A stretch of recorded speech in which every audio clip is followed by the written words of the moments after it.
I want to talk to Samson. I've casted demons out of people.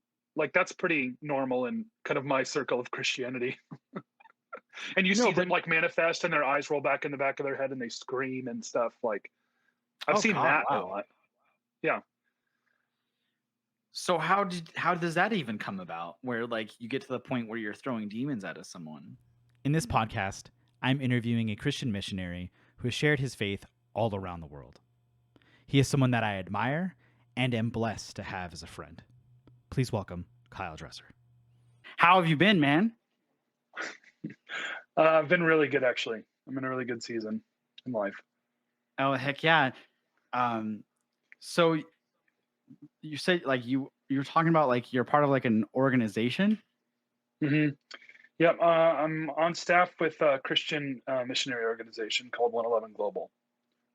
How long have you been with them? Since full-time since July last year. Okay. So what I really want to get into is to kind of tell like your story just overall as a person, like kind of like how you got into the whole, you know, like being in ministry. World. Yeah, because part of the reason I really wanted to even interview you is because you've been like Christianity in particular, or God has taken you on this incredible adventure, and kind of like where did that start? Yeah, it's a good question. Like because we were in church together, right, when we were growing up. But then after, like, I guess you went to college, or did you go to college? I did, yeah. And you went to college for ministry. Ministry? Okay. And can you kind of tell me or take me through where that brought you? Yeah. Should I start from high school? Yeah, wherever you or think childhood? The story. No, wherever you think, your story starts. Because at the end of the day, this is your story, right? Yeah. So I grew up in a Christian family. Things were kind of chaotic, just both financially and life-wise growing up. My parents got divorced when I was really young. And I found like a really grounding presence in my grandmother. And she used to take us to like kids camps and church camps and take us to make sure we always went to church. My parents were active Christians at the time too. But it was my grandma who like really started to invest in me spiritually from a young age. And I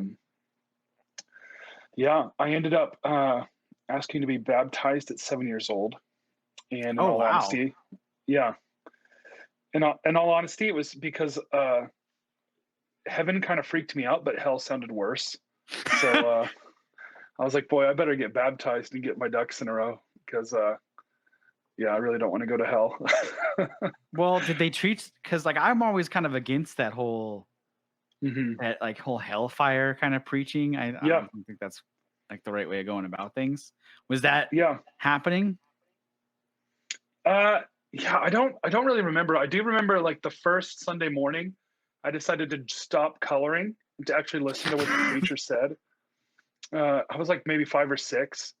And I was always sitting there and I would wonder, like, because he was a shouter, and I was like, why is he so mad at everybody all the time? And I couldn't figure out why he was mad all the time. And I was like, man, maybe like, I don't know, maybe I don't understand something about God, or like, maybe everyone, he's like yelling about sin. And I was like, man, what are all these people doing that's got him so angry all the time? He was a very passionate preacher. I actually don't remember a lot of the topics, but I remember them being really serious on understanding what the cross meant in salvation, and then believing that Jesus died for my sins and that was kind of the ticket to heaven. So I decided I agreed with that. I didn't know what it meant, but if that was how to get to heaven, then that was what I wanted to do, because hell sounded worse. I actually started an evangelism club like when I was in 3rd grade. And basically I would just walk around to other kids at recess and just ask them if they wanted to go to heaven or hell. And then would pray a prayer for them to ask Jesus into their heart if they wanted to go to heaven. And then if someone said they didn't believe that or they didn't care, then I would try to convince them that they would go to hell if they did not. Uh, and I just felt like it was my duty, if like heaven and hell were real, then I had to tell everybody, it was my duty and obligation to warn all of my third grade friends on the playground of their solving all the doom. world's problems. Third grade. Yeah. My family ended up moving. My parents got separated, and then they both got remarried when I was younger. And we ended up moving to Florida with my mom's job. It ended up being kind of a good thing because I was really struggling socially, and every time we moved, I got to reinvent myself. So, and like kind of try to take a different angle on attacking social things without all the baggage from all the horrible, socially awkward mistakes I've made before. So it turns out everyone kind of goes through that. Sometimes, yeah, it's harder for others. And yeah, middle school was where I got bullied the most, and luckily that was the time I moved the most, so I got a few extra chances to go. Yeah. I guess it's kind of the same when you're an adult, you like to a new community and you get an opportunity to like kind of approach your friendships and relationships differently each time, without as much pressure though, because people don't care as much as they did in middle school, what kind of shoes you wore and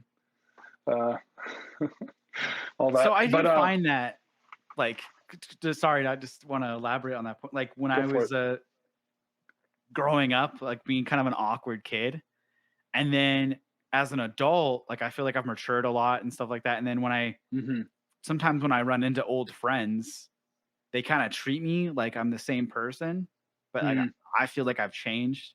Yeah. And so they get a little surprised when maybe I'm a little more, I guess, what's the word?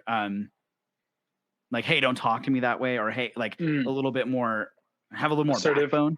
Yeah, and a little more assertive. They're like, whoa, where'd that come from? Yeah, and it's like, well, when I was a kid or when I was growing up, that was one thing I struggled with, was setting boundaries and same. Yeah. And yeah, I think that being a very, very agreeable person, I think you kind of struggle with that setting boundaries though. Yeah, and that was kind of my default space that I learned to live in, is just to be so agreeable that you weren't bullied as often because you could just laugh off anything they said. Yeah, which is probably actually one of the reasons you're being bullied, right? Which is the funny thing is that it felt like they can. Yeah, I think later on, initially I think it was because I was so disagreeable, because I was so nervous that I would come off really, really awkward. And yeah, I found like go ahead. Try to be funny, but I ended up with just being mean, and then people would push back on that, and they'd be like, "What's your problem?" My problem is that I have no sense of identity whatsoever, and I'm completely dependent on your approval for me to function as a human being. Oh yeah. So how do you think that shaped you though, like as a person going through that kind of that awkwardness? And yeah, I'd say middle school was probably the worst years of my life. I was also struggling with some family dynamics at home, where, I was getting told similar things that my friends were telling me. So those were probably the roughest years of my life, when I had the most insecurity and just not knowing who I was or even who I was supposed to be. So I actually had a breakthrough moment with that, where I started to make some forward progress. It was actually at a youth group meeting in Florida, because my family had moved around, and they had this altar call, which is basically they like invite you to come up to the front, and they said, anyone who wants to dedicate their entire lives to God, just come forward and stand before all the other students. And I was like, man, I'm a Christian, but I don't know if I want to give my whole life to God. That sounds hard and boring. But I don't know. I just felt like I would regret it if I didn't, and that this was an opportunity God had given me, and I needed to take it. And so I forced myself to walk up to the front and just kind of made a commitment before him and before my peers that bullied me. This is who I was going to be. I was going to be a kid dedicated to God. So that was kind of like my very first nugget of identity that was semi-positive that I was able to kind of create. Like, I did know I was smart, but I didn't know how to apply that socially. But I guess, so this would be the second one, was that I was someone who was going to live a life dedicated to God, no matter how anyone else around me was living. because I remember being really surprised that the popular kids and the kids who, had bullied me were not going forward, and I was. And I think I kind of felt like I was in finally a position where I had something that they didn't. What do you mean by like forward? Like to the altar? Come forward to the altar. To the altar, yeah.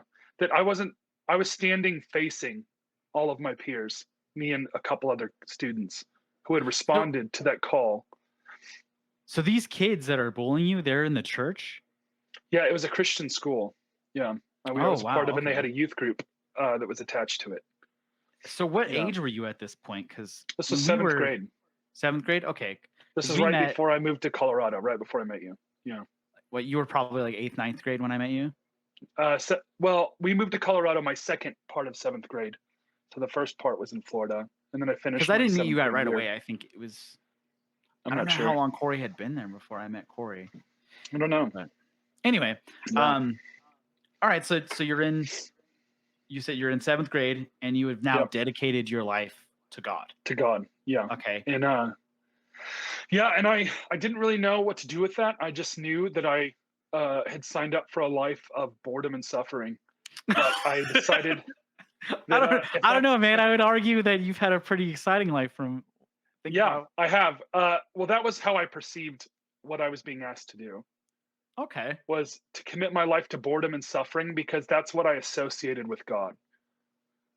Was stories of missionaries in jungles who, were with tribal people, and the tribal people tried to kill them, but they tried to tell them about Jesus, and that you would spend long hours in prayer and, God forbid, fasting.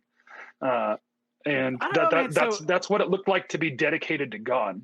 So even with that definition, I would, as someone who loves history or loves the idea of seeing new places, in one way that sounds exciting, like going to a place and meeting new people and that have a totally different culture than you.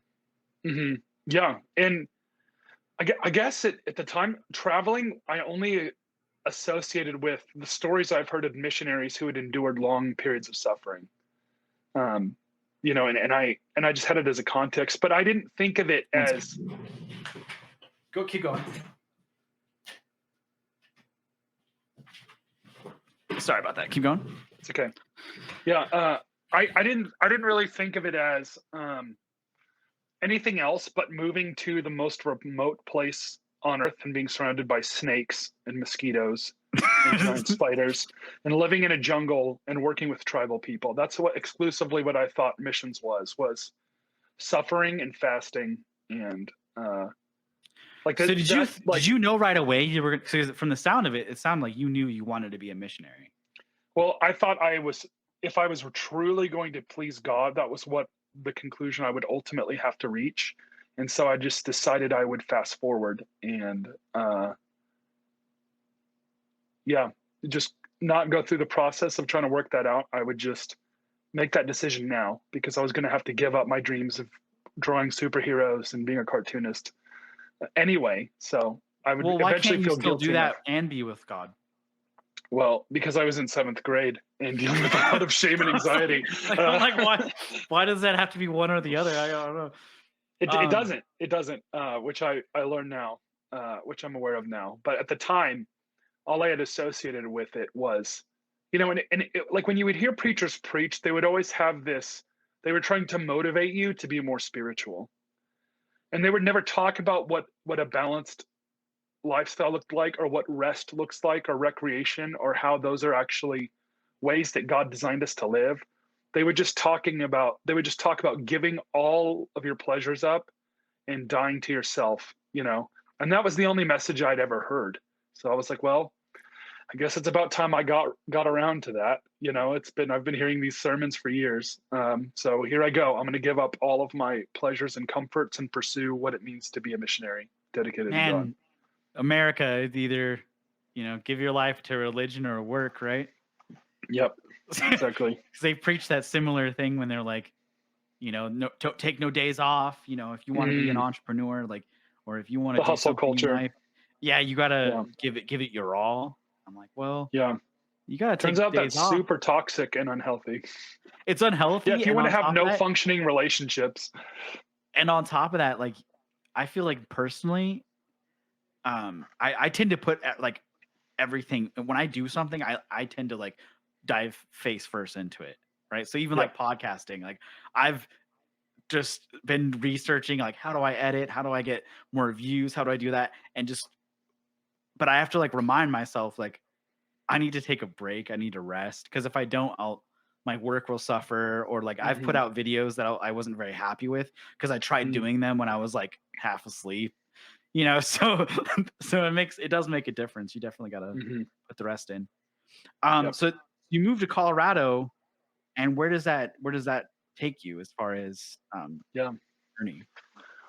Yeah. So I ended up going to Frederick Middle and High School where we met. And just was just kind of a nerdy, soft indoor kid, and just doing my best to reinvent myself socially.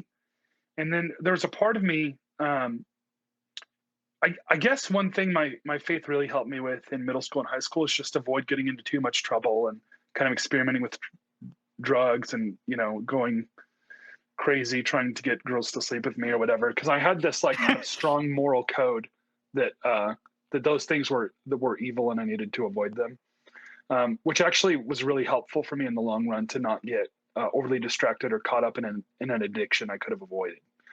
But I still couldn't figure out what it looked like to live a life dedicated to God.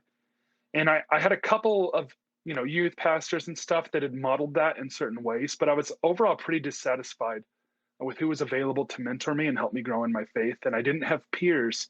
I had peers that would go to youth group and had Christian convictions, and maybe or even had like a similar moral compass that I did, but I didn't meet anyone I was inspired by until my junior year, and I intentionally switched to a Christian high school so I could take my faith more seriously and have Christian teachers and Christian friends that were kind of pursuing and passionate about the same stuff I wanted to be passionate about. Okay, so you go to the Christian school, and just kind of moving forward from there. Was there anything of like merit to like mention as far as being at the Christian school and being heard and being surrounded by fellow Christians? Yeah, I had a few peers I was really inspired by, and as well as some teachers. I had a few teachers, even at the public school, who were pretty open about their faith, and they were always people of like really strong character. My experience at the middle school I lived at in Florida, or attended the Christian middle school, was pretty negative, and not because of the Christian aspects, but just because of the hypocrisy of a lot of the students and kind of how cruel and rude they were. And with this new school, it was a little bit more progressive. You had to like tuck in your shirt, but you didn't have to wear a uniform like the other school I went to. And, just a little more lax and a little bit more of a fun, playful culture. We also had a really strong principal named Mr. Bennett, and he really, really, really cared about us and tried to invest in us spiritually. And one thing he would do is every time the seniors would graduate, he would pray over them by name in front of the entire school. And he would ask God what this person had in store for them in their future and the good things that God saw in their life right now. And then he would just say those openly in front of everyone. So that's pretty cool. It was really cool. And, he loved really well, and he was funny and he was patient. Like I would get sent to the principal's office for saying, I remember I'd said something like, man, we're going to get screwed or something. And they took that as like a derogatory or like a sexual innuendo or something. Oh. And then I got sent to the principal's office, and he just talked about fishing the whole time and said he didn't know why I was there. And that it was like, he was like just super cool. But yeah, one of the things he told me, he said like, I actually don't remember the specific words, but basically he says like, there's something really special and like genuine about you deep down inside, but it's kind of been buried, but it's a lot more people are going to start seeing it, and it basically just called out kind of an intuition I had about myself, but no one had ever verbalized. But it was like something I felt like God was trying to show me. And he kind of spoke that out. And then that was kind of my other jewel I was able to take and start building like a personality on, and like starting to understand who I was. And I was like, well, God does think there's something special about me, and there's something he's given me to offer that not a lot of people have. And like that was actually really, really key to kind of overcoming like my frustration with myself and my frustration socially, is knowing that like even in spite of negative things others would say about me, that God thought that I was special. And I actually started to believe that. So do you feel like you were finding who you were or creating who you were? Because you've kind of said two different things. And I mean, I'm not a psychologist, but just like listening to that makes me kind of like want to go deeper and be like, well, do you feel like you were discovering yourself? Because when I've been like, I feel like there's a lot of discovery and finding out yourself personally. Like I'm like, oh wow, I really like this, and that's, so it's kind of, or I'm naturally kind of have a knack for this thing, and those things I feel like are more of a discovery. But that's just my own personal, I guess, my own personal journey. Yeah, I actually think it's both. I think that there are things about us that we're not aware of, and like assumptions we have about the way we carry ourselves and see the world, that other people may be able to pick up on or articulate that we're not aware of, because it's just who we are. But I think there's also people we choose to be. For instance, like someone you're inspired by, or even like, I saw this meme about, oh, this is me, my 7th grade self, downloading a personality from the most interesting character in the movie and deciding that that was going to be my personality. And we're actually, I feel like we're actually designed to be that way, to find people that we're inspired by and to emulate them, to become more of like who they are. So I won't go too much on a tangent, but I will say this. I do think that still goes with my whole idea of you're discovering who you are. And the reason why is because let's say you're inspired by your principal and you're like, I really like these characteristics about him. I want to emulate them in my own personality. Right? Well, by you even liking them and you wanting to do that, yes, you're creating in a sense, but you're creating the person that you want to be. Right. Which at the end of the day, that's you discovering who you want to be. Right. Which I would agree with. And I think it's important actually to highlight the agency that we have to kind of change. I remember I heard a pastor talking about, he's like, well, I'm sarcastic. That's just the way I am. And then the pastor was like, no, that's the way you choose to be. And if you're hurting a lot of people around you, you have the power to control that, and you have the power to change. And you know what? I've seen people go on this journey, and what you're doing is you're just being lazy and you're making excuses for hurting people so you don't have to be held responsible. Well, that's just the way I am. He's like, no, that's the way you've chosen to be, and you continue to choose to be. Yeah, I would agree with that. Just so we don't get too off base, though. So get back to the whole where you're at. So you were heavily influenced by your principal. Yeah, I'd say inspired, because I think I was already on this trajectory toward discovering myself and finding myself in God, and like learning really what that meant to live a life that was pleasing to him. And he was not one of the first, but he was like an important milestone for me, just both in the way he lived and then also the things he, spoke about me that I didn't have language for or articulated, and that I had suspected or maybe had some intuition about, but no one had ever pointed out explicitly. And it just like resonated with me deep in my heart. And I was like, I think that's God. That's right. And it felt like God was speaking to me, and he was showing something about me that was true and that was helpful for me to know. So how do you know it's God and not like a self-fulfilling prophecy? Like it's like something you put in your mind and you're like, oh, I'm going to do this. And it's, you get what I'm trying to say? Yeah.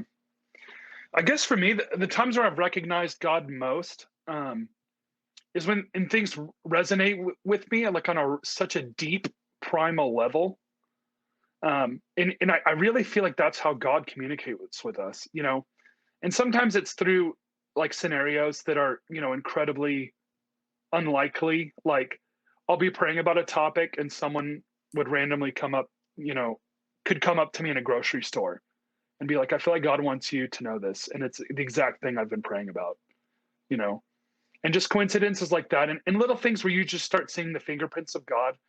But I mean, it's just like with any miracle, like you can find ways to explain anything if you're convinced of any perspective. So whether, you believe God is real and he speaks, or whether you believe he doesn't speak explicitly, like you can make a really strong case for both based on the same evidence, because you'll just find ways to reassure your own convictions. So there are like different things that have led me to believe, one, that God is real, and two, that God is actively speaking. So when I find those times where things like resonate with me really deeply, I've found that those are usually the most likely times that God is speaking into me, and that those have, kind of played out the most successfully and borne the most fruit in my life, for sure. And there's times where I hear or sense things, or people tell me things, and I'm not quite sure. And then later on, it's revealed over time whether that was accurate or not. And then that's kind of, you can kind of build a history with God and kind of learn how to discern the types of things that God does say, so you can weed out things that are kind of obtuse or outside of that range pretty easily. Okay. That makes sense. So I'm kind of wanting to move on. So after like you get through high school, Mm-hmm. Where did you go to college? Yeah, man, I was really struggling with like my agreeableness and passivity. And I thought it would be so clear where I was supposed to go, because I wanted to be launched into being a missionary as soon as possible. That was still what I was convinced I was supposed to do. Yeah. And I'd gone on mission trips actually in high school, 2 or 3, just to experiment and see what it was like. I traveled to Mongolia and Vietnam. So that's kind of, that sounds very like a good point to get like go into. So Okay. when you were in high school and you went to these Mhm. mission trips, what was that Yeah. like? So besides like a vacation to like a Mexico or a cruise or something, my first time actually going overseas, especially to a third world country, was I think it was right after my sophomore year of high school, right before I transitioned to the Christian school. I went to Vietnam with my mom. So my mom had adopted my sister Katie from Mongolia, and her and my stepdad were looking at adopting again. And they had decided to adopt this boy named Vu from Vietnam. And my mom asked if I could go with her to visit him, and then we could go visit some orphanages and hang out with toys and bubbles and supplies and stuff. And I was like, I would love that. So, she knew I wanted to be a missionary, and I was curious to learn about traveling. So this is like my first experience. So I go with her. It was very, very uncomfortable. I remember we stayed in a really nice hotel that had really nice food, but it was like 98 degrees in the room when we slept, and it was extremely humid, and I couldn't sleep. And they had like a little window swamp cooler air conditioner thing box, but it wasn't very effective, like at all. It was literally just like a hot fan, basically.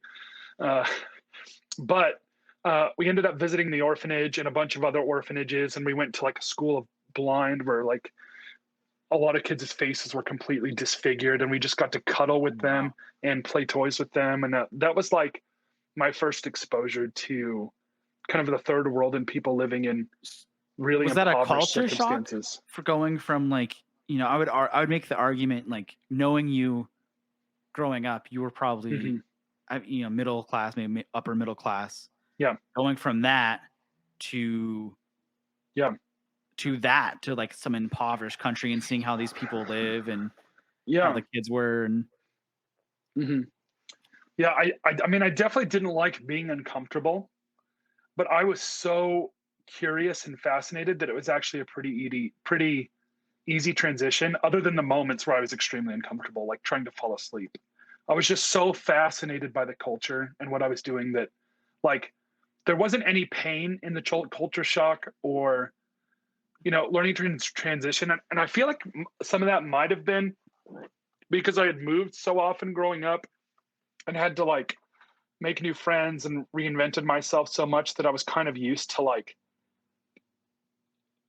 starting fresh in a weird alien environment, like I hadn't gotten too comfortable for too long. I would never stay in the same place for very often.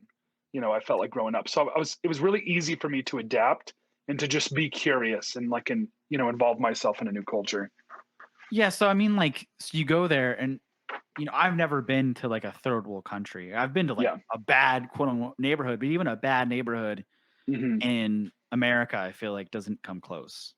Yeah, you're right. Yeah. I mean, and just, I don't know, like I was probably 13 and I don't really remember a lot of what I thought. I just remembered like, wow, like this is how people really live. I've seen this on TV. I've seen pictures of it. Like, so were they poor? Like, I guess that's what I'm trying to get. Yeah. Oh yeah. Yeah. I mean, we went to some nice areas, but most of the country was extremely impoverished. And a lot of the places we visited were like really poor orphanages, or we saw some tribal people. And I think we went into like a temple, like a Buddhist temple or something, and like looked around at all the idols and stuff.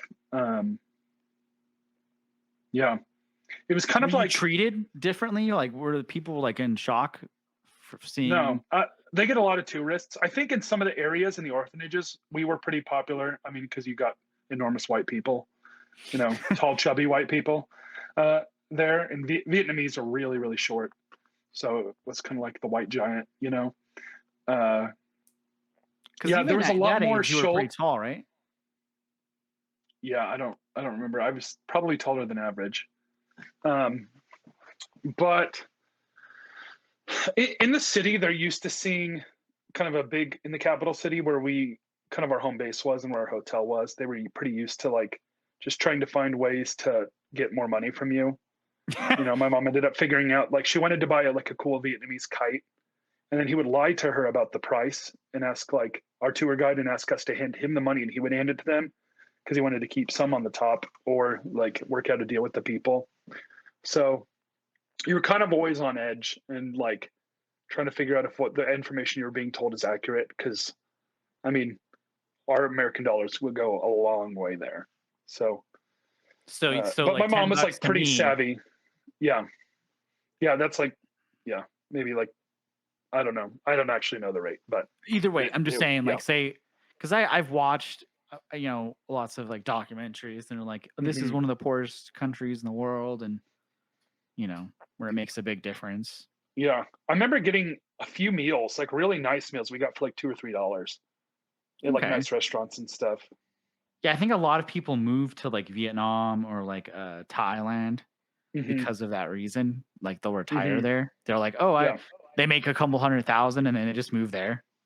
Oh yeah. Yeah. You can live off that easy. They can live like a king. Yep. Yep. So that was the first mission you would say you went on? Yeah. I mean, it was more of kind of an exploratory trip. That adoption ended up falling through because of the Vietnamese adoption agency. They had closed all adoptions to America for a while. So we actually lost that. But then we ended up adopting my brother Chance from Mongolia shortly after that. And did you go to Mongolia or no? Yeah.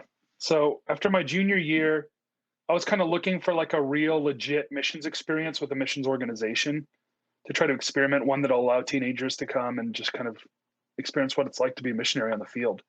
Because, I kind of was with my mom and it was kind of a vacation and we did a lot of shopping and, we went and visited orphanages and gave them bubbles and toys and stuff. But I wanted to see what like real missionaries, how they lived. So I tried to find the most hardcore trip I could. And I found this organization called Teen Missions International, and they did an 8-week trip to Mongolia where you would go out in like kind of rural nomad land and run a camp. And then you would go out in the Gobi Desert and help build this workshop for disabled kids. And I was like, that sounds miserable. That's what I want to do. I want to see if I actually have what it takes to be a missionary and what it really looks like to live that way. So I signed up they took you through this 2-week boot camp off this island off the coast of Florida, and they had like venomous snakes, scorpions, giant spiders, mosquitoes everywhere, and it was like 110 degrees in July in the middle of this island in Florida, like every day. And you had to get up at 5 a.m. and run obstacle courses. And if you were 1 second late to roll call, you got your free time taken away with something called a special blessing, where you got to mix concrete during your only hour of free time during the day. And then you would get in trouble if you would fall asleep during services or something because you were so sleep deprived. And it was pretty. Why were they so extreme to you guys? Because they were trying to get you prepared for the mission field, and to do that, they needed to break you of your suburban comforts and taught you like what it meant to suffer. It's kind of their philosophy. So the goal is for the boot camp to be harder than the actual trip you went on, which was actually true for all of the sites except for one, because they would start you at this boot camp with like several hundred students, and then they would send you off to your outreaches, for the last few weeks.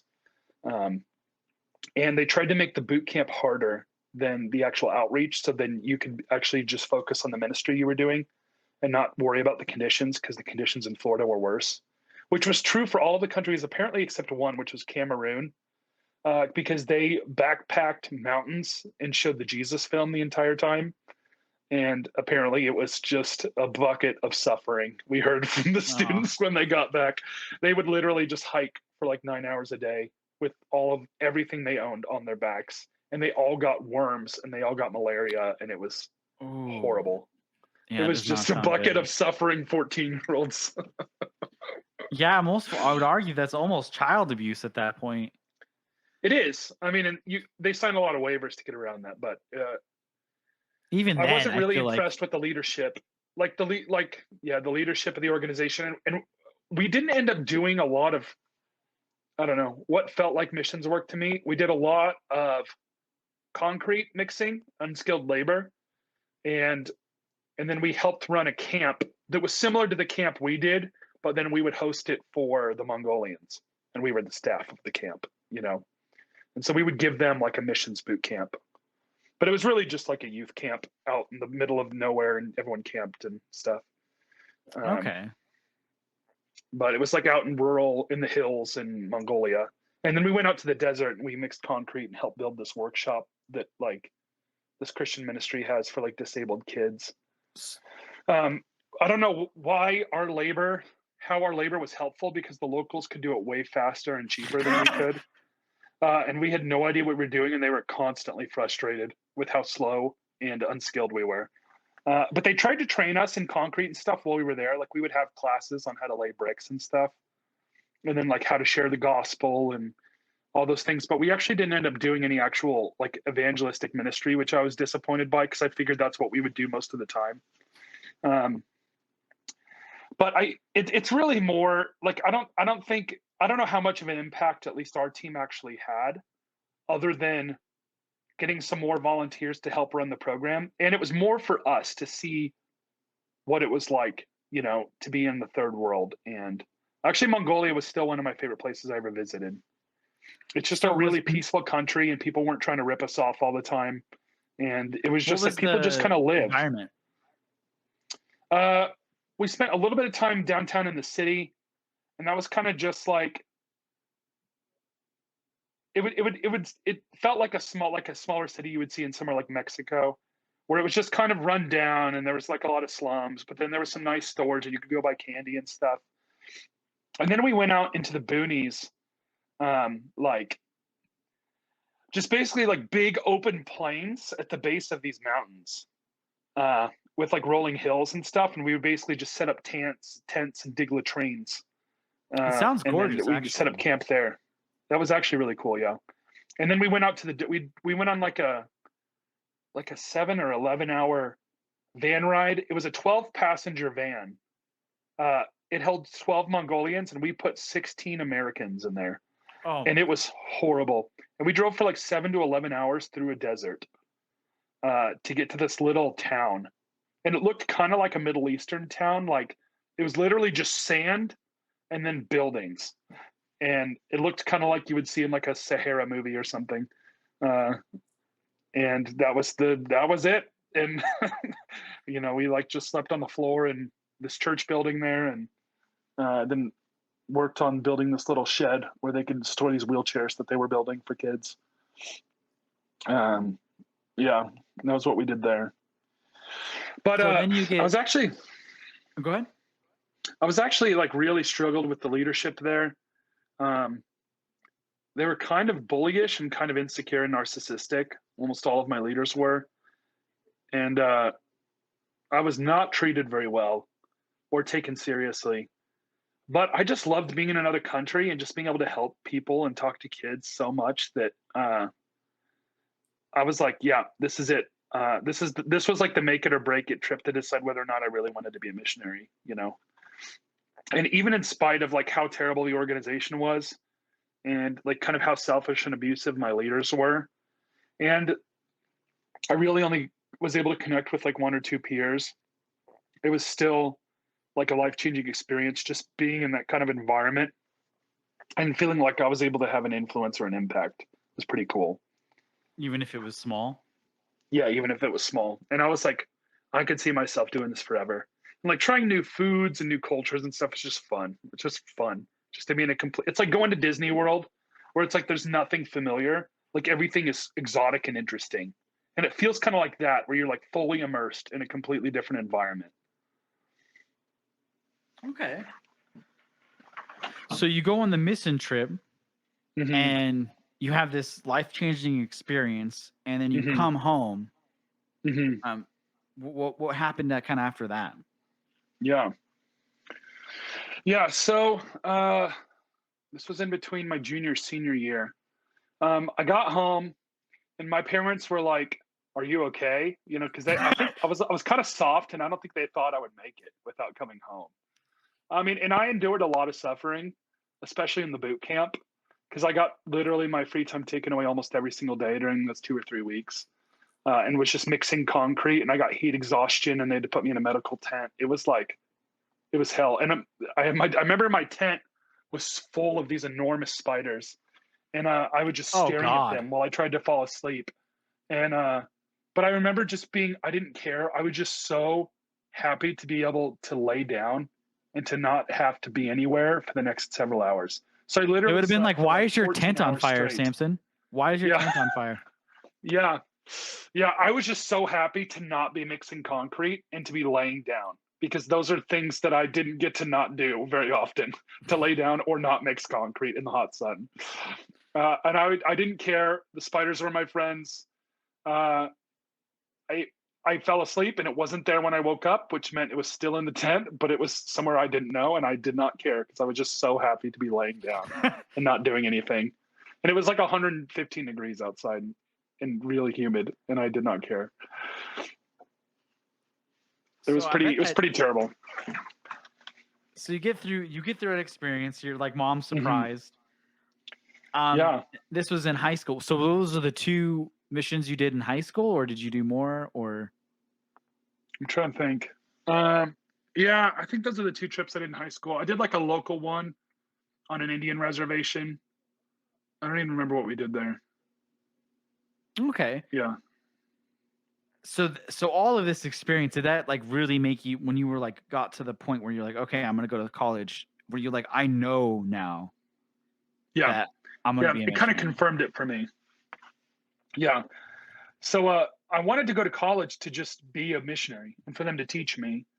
And so I was just looking at Christian colleges. That's what we searched, because I didn't know that colleges that have a Christian name are not the same as missionary training programs. They're just colleges that have some Christian classes is what they are. It's just a regular college. So I was really disappointed to not receive missions training, even though I was studying missions at a Christian college. So what, you got your degree, and you had said this earlier. It was ministry. So the story isn't that interesting, but basically I did my first 2 years of college at a Baptist university in St. Louis as a religion major with a missions emphasis. I played too much Halo. My grades sunk. I lost my academic scholarship. And then I moved back to Colorado and finished with a community college and this Christian school in Boulder, Colorado, that was actually really, really helpful. But then they closed down before they got accreditation. So I had to make up all those credits online at this like rescue mission college, and then ended up graduating like 7 years after I started with a bachelor's degree in urban missions. Okay. So Yeah. so how did you, so now you're out of college. hmm What happened after this? Now you're free to go. You get to do what you want, go on your missions and fulfill your Yeah. quest. So I'd say. I'm going to take a little detour because it was a pretty significant part of my life. No, that's fine. But my sophomore year of college in St. Louis, I attended a conference with Campus Crusade. So a lot of colleges have these things called campus ministries. And basically they're like young adult groups that come and operate on college campuses to help Christians grow in their faith, or help people who are curious about Christianity become Christians. And so they're kind of like little churches or ministries that operate on college campuses. So even at our Baptist University, we had Campus Crusade for Christ, which is like one of the largest campus Christian organizations. And they really helped me grow in my faith. And they ended up, having me help lead Bible studies and stuff. And that's where I was really starting to find Christian community for the first time. And I really started to read the Bible for the first time in my life and found other people who cared. And we would ask tough questions and try to work through things that we didn't understand in the Bible. And that was really life-giving for me. I went to a conference they had. They had this thing called Denver Christmas Conference. And this was 2000. This would have been 2007. Yeah. 2007, December 2007. I was at this conference right after Christmas. And they had this guy named Jason Ma speaking, and he's like he does campus ministry. That's like his thing. And so he shared this testimony about when he was in college. Well, the first night he shared a testimony about being in a Vietnamese gang and how he met Jesus and stopped being a gang member, which was really cool. But then he like moved into the story of like how he started getting to know God on a really personal level. And he felt like he had this thought that he needed to take his wooden cross that he kept in his room, because he was like just a weird Christian evangelistic guy. And you just have those when you're like that, and take it to the quad in his college and to just start preaching the gospel. And he's like, yeah, I'm not doing that. Because that sounds crazy. And then this like voice wouldn't go away. And eventually to get the voice to go away, or that thought to go away, because he wasn't sure if it was God or not, but he's like, in case it is God, I'm just going to pursue it and see what happens. So he brings this big wooden cross out into the courtyard. How big is this thing? I don't know. This is a story he told us, so I'm not really sure on the details. But what ended up happening is he started like freestyle rapping the gospel under the influence of the Holy Spirit off the dome. And a crowd started gathering, and God started telling him people's names and like prophesying over them. And then people were getting healed, miraculously healed. And this is never anything he saw or had heard of at this point. It just started happening around him after obeying, this thought that he had that felt like it was might have been the voice of God. And I started crying because I was like, God, I always thought that you were probably like this, but I'd never seen it or heard of it. So him just saying that he saw miracles made me weep with joy for like the first time in my life, because I always felt like I was talking at or praying at God, and I never felt like he would ever respond in a way that I could understand. But like to hear that even someone had an experience that the Holy Spirit was like walking around in their midst and doing supernatural things, that like broke me completely. And I was like, God, if you're like that, I will never leave you. Like, I've been doing this out of duty and obligation because I felt like it was the right thing to do. But if you actually come that close to us, I have to have that. I have to. And I decided to go on like a 4-day fast, just water, just to, because I was so scared of like what God did in my heart. Because I'd never wept for joy before. I'd only cry if like a girl rejected me, or if I was like had thoughts about my parents dying or something, like, or if I lost a relative. That was the only time I would ever cry, or if I was frustrated, or having an existential crisis, which happened often. Uh, and and then I started studying the Bible more closely, and I would try to get up at 6 a.m. every morning, and I would lock myself in my dorm bathroom because I had roommates and there was nowhere else to go, I felt. And then I would just fall asleep on the floor trying to pray and read the Bible because I wanted to be radical and I wanted to take myself seriously. As you know, and I was just so touched by God. I was like, I have to, if I can get anywhere close to how he got to you, Jesus, I'll do it. You know, I'll do whatever it takes. But as I studied the Bible more and more, I started to get really confused and I started getting really deep questions. Like the New Testament would quote the Old Testament and say, this is a prophecy about Jesus. And I would go back and read that passage in the Old Testament. And it was like, I don't think this really fits. I think it sounds like you're making it fit. Like feels like it's about something completely different, you know, in the context that it was in. And nobody, I felt like, was giving me honest answers because no one had really looked into that or studied that or understood that.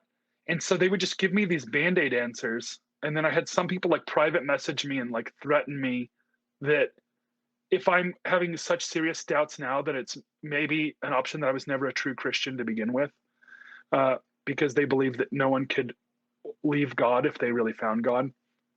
And so I started kind of getting pretty public with my concerns, and I felt like people weren't being honest with me. And the ones that tried to help, it just wasn't satisfying. And it felt like they were like forcing. It's like when you have puzzle pieces and some of the colors line up, and like if you push it together, like you can get it to fit, but you know deep down that's not the right piece, but it like still kind of fits, so you leave it there and the colors like sort of match, you know.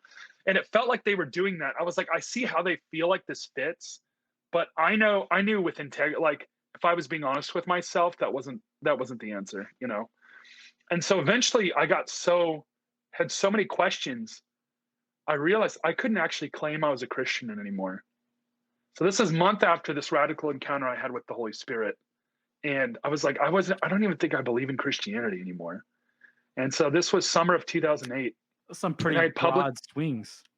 Yeah. Like one way being real devoted to all of a sudden not. Well, yeah. Well, I was devoted. I was devoted to truth, but it seemed like Christianity wasn't the truth.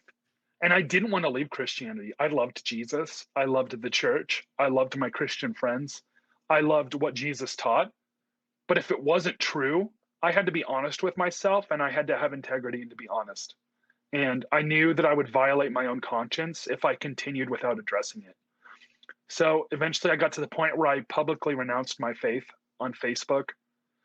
And this was summer of 2008. And I think for some people that have been in really oppressive Christian culture, that was liberating for them. But for me, it was torment because I didn't know why I was alive anymore. And felt like my life had no purpose. And I didn't know what was true. And so I would have panic attacks and like grind my teeth and I couldn't sleep.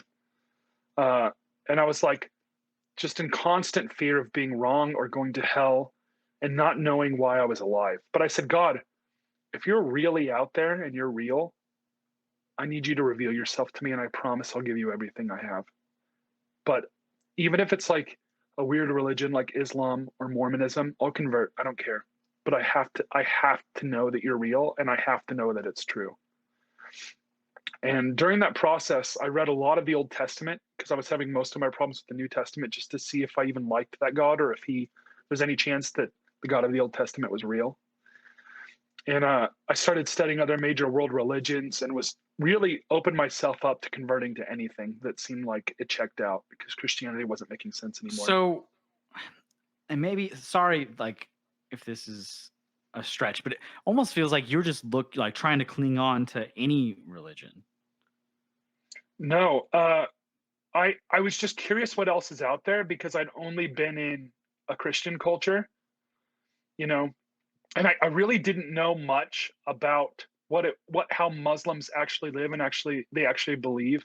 Like, I knew some of the core tenets of their faith because Christians talk about those things, but I didn't know why people who were convinced of Islam and were aware of Christianity stayed with Islam. Like, because to me, at the time, before growing up, if you had paired those things, I would have chose Christianity at the time. So I wanted to discover why people converted to these religions from Christianity, because I started seeing testimonies on YouTube where people were doing this. They were leaving Christianity and going to other faiths, and they would share why. And a lot of them had a lot of the same reasons that I was wrestling with at that moment. So I was like, crap, maybe I'm actually on to something real, and this isn't just Kyle's weird thoughts, but these are real problems with the faith. And I was very reluctant to attach myself to anything that I knew didn't check out. And so eventually I kind of just rationalized, and philosophized myself to the place where, okay, if God isn't real, then it doesn't matter. So I'll start with assuming he is real, and let me figure out what he's like. That's what I need to discover. And so kind of just through a long process, I got to the place where I believed that God was real. I believed that God wasn't polytheistic, like like Gator God. Like, if you look at like old Hindu and Norse myths and stuff, it's like Gator God raped pregnant God. So pregnant God cut off the penis of, Elephant God, because Elephant God was his sister. Yeah, I know what and you're just like, is. It's the belief of one more than one God. Yeah. But that's like all the stories I'd heard. And I was like, surely God is not more immoral than we are. Because like all those myths, like they're just full of jealousy and rage. And I was like, that sounds a lot like demons. Like, just like with like petty gossip stuff, like, oh, you slept with my my elephant stepsister, so therefore I'm going to cut off your penis and feed it to alligators. Like, that's like how the old myth sounded to me. And I was like, I don't think that's it. So I started looking doesn't into even Islam say and in the Judaism. Bible to test the spirits and not just don't just believe everything you hear. Right, exactly. Yeah, it does. And so I started studying Judaism and Islam. And Islam was fascinating to me because they believed that Jesus had something to offer, but he wasn't God, which was something I really struggled to believe that the New Testament had actually claimed. And I was listening to testimonies of Christians who had become Muslims. And a lot of the reasons they stated were issues I had with Christianity at the time.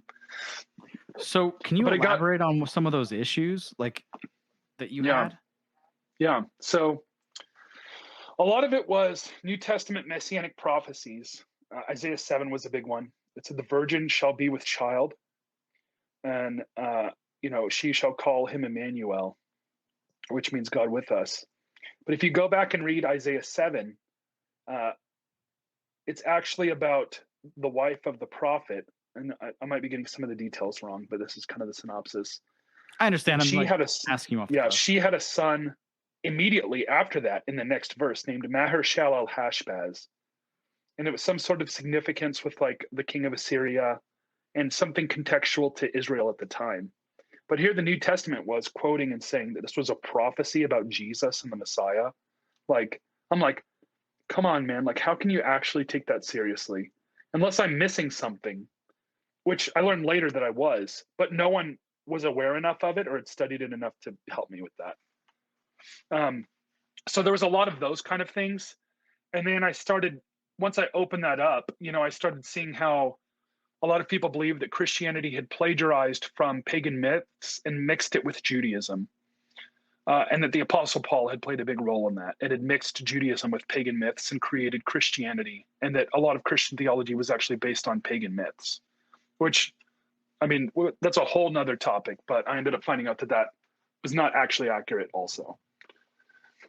Oh, that he had mixed the pagan myths? Yeah, like that could not have been true. And, I did kind of a deep dive into that and found out that a lot of the claims that people had made, just like in the movie Zeitgeist, were like immorally exaggerated, like extremely exaggerated. Where, for instance, there was one thing where they found something in the Book of the Dead where I don't know, one of the Egyptian gods had fallen out of a boat, and they said, "See, he had baptized his disciples just like John the Baptist had baptized Jesus, and really he had fallen out of a boat." You know, or they had one where they cut off kind of the father deity's penis and then said, "Look, it's a virgin birth." And they're just like horrendously, and like they had basically lied and exaggerated and said, like, you can maybe draw To fit loose their parallels to some to of these fit their things, but narrative. they're not literal parallels, even remotely close. And I would not have come to that conclusion that they were even like comparable at all if someone hadn't told me in the Zeitgeist film that they're actually comparable. They had claimed that they're identical, which I would argue that they're barely even remotely related when you actually go back and read the texts. Well, what about like, say, the Bible and Hmm. like the Sumerian culture, Hmm. like the Epic of Gilgamesh and stuff like that? Yeah. Um, can I pause to go to the bathroom? That's fine. Yeah, Yeah. we'll edit that out. Did you made it to Starbucks and back that quickly, huh? Oh no, I have a Keurig machine. Nice. Yeah. What was the Epic of Gilgamesh? You asked about the Epic of Gilgamesh and how that relates. Can you remind me what's in it? Because I've heard of it, but I don't remember the exact text. It's fine. To be honest, I was. It was just more of like if you kind of knew, because I've just heard that there's a lot of similarities between the Epic of Gilgamesh and the Bible. So Well, maybe we can. I'll just say we'll that. look into I'll it just say later. this real quick. If the claim of Christians and Jews is true that God created the heavens and the earth, and that He created us to worship Him, and that kind of the ancient myths in Genesis, are kind of based on actual either spiritual or literal realities, then of course they're going to be present in other cultures because they had all diverged and started from the same point. Yeah, that's fair. And maybe like in another podcast, another time, we can get Yeah. into more of the Yeah. weeds Yeah. of all of that. Yeah. Apologetics isn't really my area of expertise, but it was really helpful for me for a season, so I do know a little bit. Yeah, I try not to like. I don't know. So anyway, so we'll get. Where were we as far as yours? So you had gotten back to get back to like your story. Yeah. I had kind of discovered Jesus all over again. So what had happened is I'd realized that I believed that God was real, and I'd looked into Islam and Judaism, and was really dissatisfied. But by studying the Old Testament, I actually fell in love with the God of the Old Testament, which is a thing you don't hear very often. And the prophets like Elijah and Isaiah and Jeremiah, and they were just so, for lack of a better term, badass, like in just like their level of faith and devotion. I mean, in like openly mocking, you know, like the pagan priests who were like trying to do all these dances and rituals and trying to make their God come down to prove that their God was superior to Yahweh, the God of the universe. And then Yahweh would just come down like with a giant storm of fire. And then I remember Elijah would say to the prophets of Baal, he said, where is your God? Maybe he left for a little while to go urinate and he's coming back because you keep praying and nothing's happening. And then, it says this fire came down from heaven and consumed the altar and the sacrifice and burned it, even after they had covered it in water, just to make a point that this was actually the sovereign God of the universe and not just, this, this, regional God versus this regional God, that you were actually coming up against the God of the universe who created humanity and all the things that dwell within. And I was just like so marked by that. And I was like, it was that thing that where it resonated with me on such a deep level. And I was like, I don't know how I know this, but I know that these stories are based on something that's true and that their understanding of God is accurate and that God digs. And I knew God spoke to them. And I was like, okay, the God of Israel is the God of the universe. And then that kind of led me to studying the Messiah. And eventually I came to the conclusion that Jesus was the Messiah of Israel. that was prophesied about in the Old Testament. And I started to understand the nature of prophecy and how it's meant to be interpreted in the original to the original readers. And it's not like Westerners think. And that was my problem. As I was approaching things like a secular suburban middle class Westerner, and not from an ancient Eastern Jew. And of course, it doesn't make sense to like my Greek-minded brain. It wasn't written originally to me, but it was written so that I can look back on it now and kind of follow and understand what God is like. And so that's my kind of posture on Scripture now, is like that it's written for us to help us understand how God has interacted with us in the past and what he has revealed to us, to help us learn how to approach him in the future and apply the same principles. So it's less like what theology to believe. It's not intended to be a reference book of theological truths. It's intended to inspire us to have a real dialogue with the real living God. So, I mean, I think that's definitely true, though. There's in a lot of things in life, like perspective makes a huge difference. Mm-hmm. Even like, where you came from is going to change your perspective. Of course. And how, like a Buddhist is going to have a whole different perspective on life than someone who's, born somewhere else or been through something else. Right. So you've now have with your newfound faith, right? Mm-hmm. Rediscovered. Yeah, rediscovered faith, right? Yeah. You would, and that was in college, right? Yep. After my sophomore year of college. So it was the fall of my junior year of college is when I started to kind of because you went through the whole Christianity. You went through like the whole like, oh, I'm done with this, and kind of like I said, the rediscovering or rekindling. Mm-hmm. Would you say that your faith was stronger after it had died and came back? No comparison. Yep. No comparison. I've never seriously doubted the genuineness of what I believe since. I've learned that different things are less essential because I basically decided what I believed from the ground up. So I threw out everything, deconstructed is like a popular movement going around. And then what I reconstructed idea by idea by idea. And so what I believe now is important is started in that season where everything I've chosen to believe is true, or I've discovered was satisfying to me to be true, was literally idea by idea. And there's nothing that I refuse to hear. I was always afraid of hearing other opinions because I was afraid that I would be too easily swayed or manipulated. So I used to protect myself from things that weren't Christian or that people had said were unsafe. And now I don't. I think there's actually some dangers to diving too deep into things that I know are dark, because they can have subtle influences on your mind and the way you think.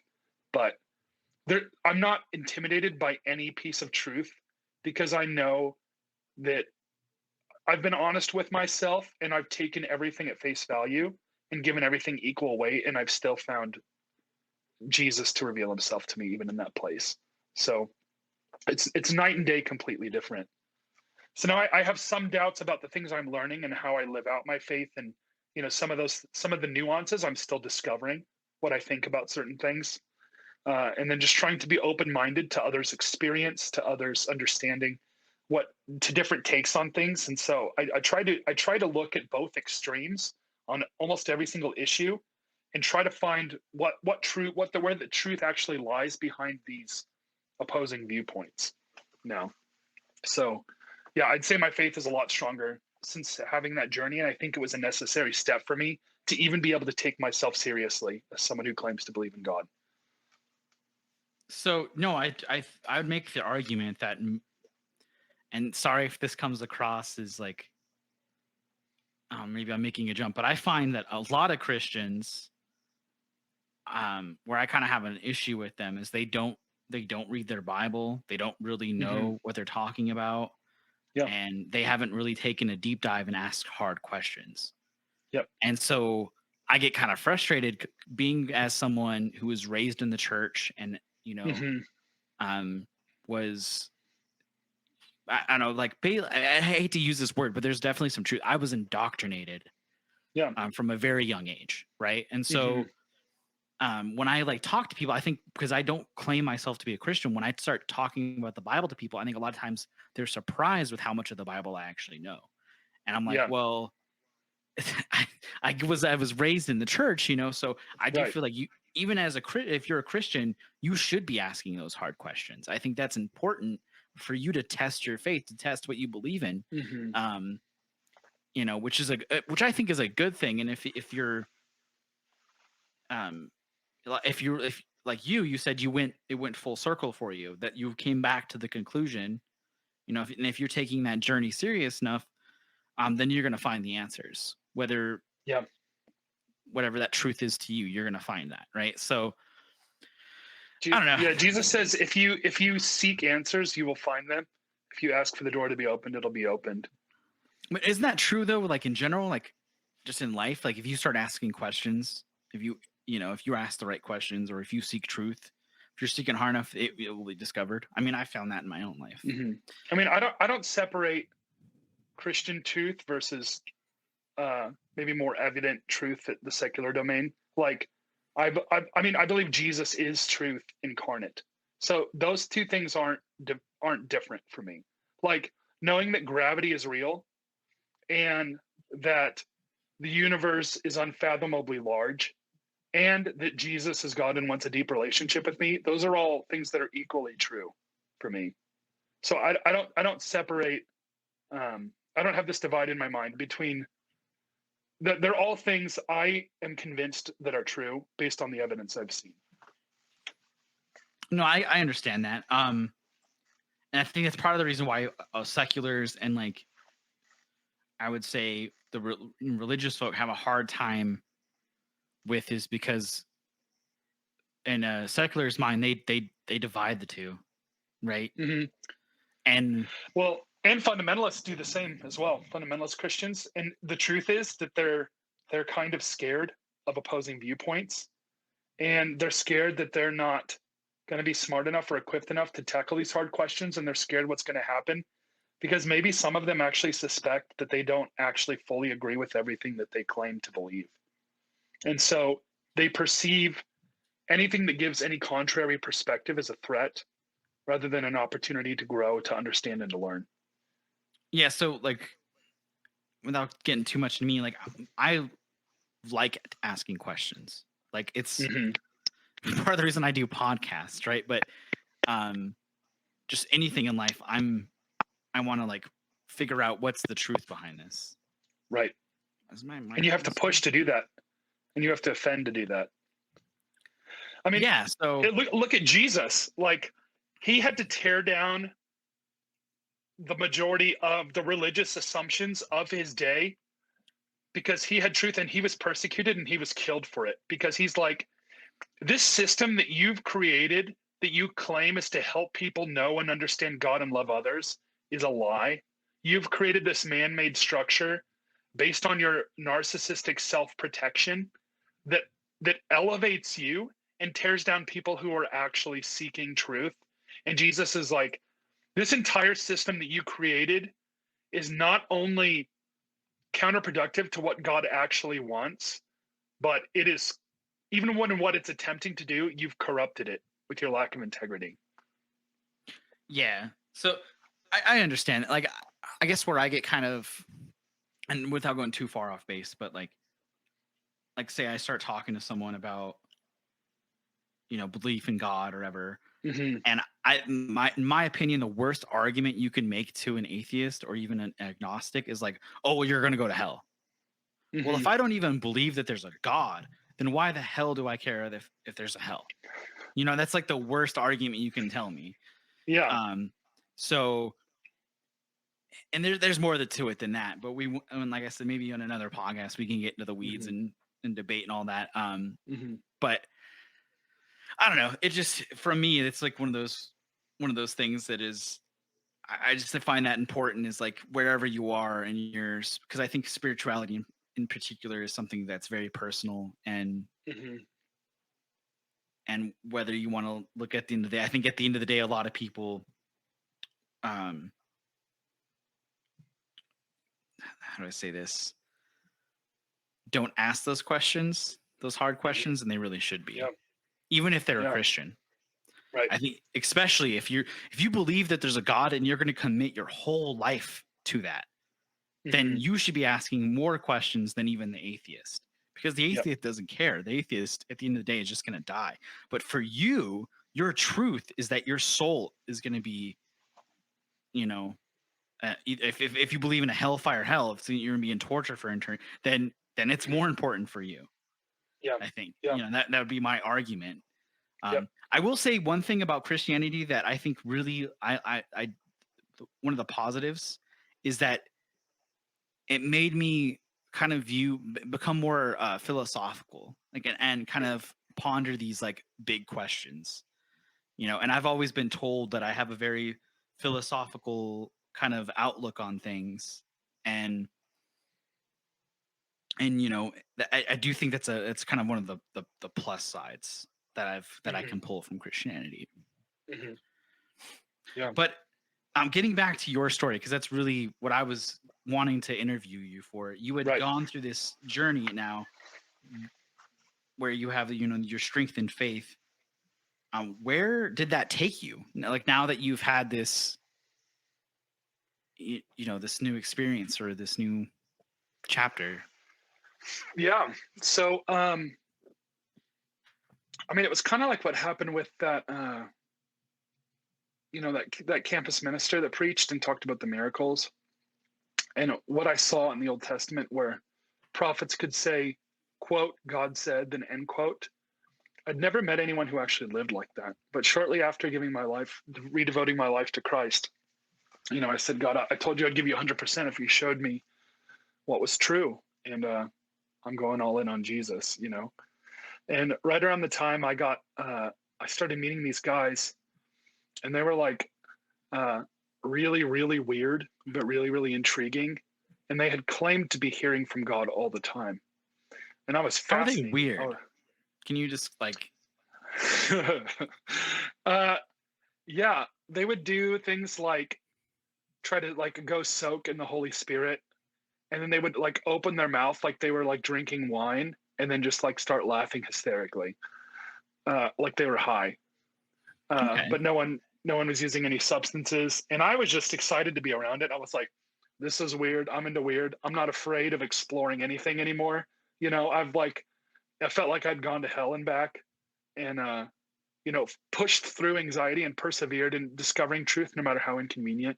I was like, God, even if there's no hope and literally every person goes to hell, including me, if that's true, I'd like to know that. So at least I know how to live my life.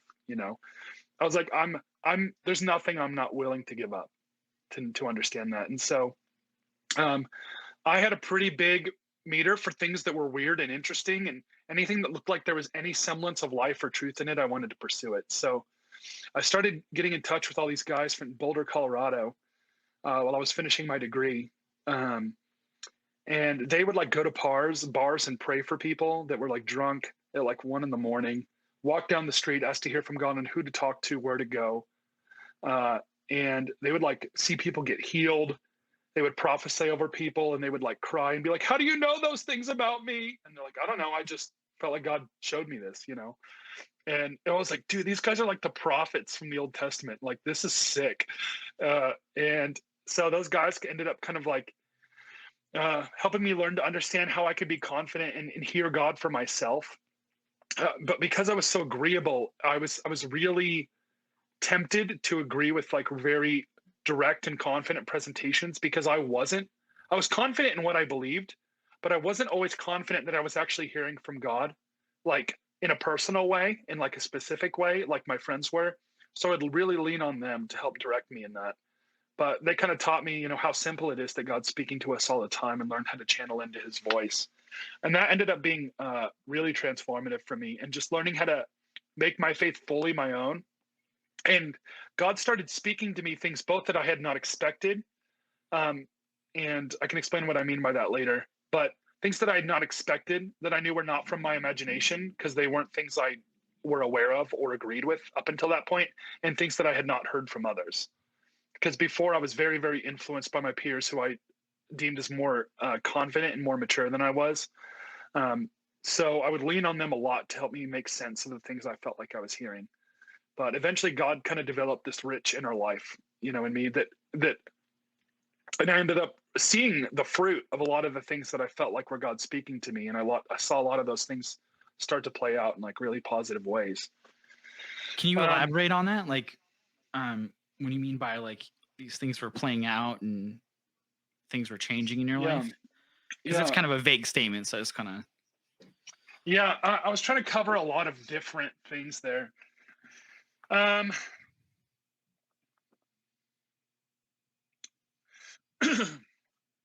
Like, I remember there was one mission trip I went on, and we were doing this exercise to practice hearing from God.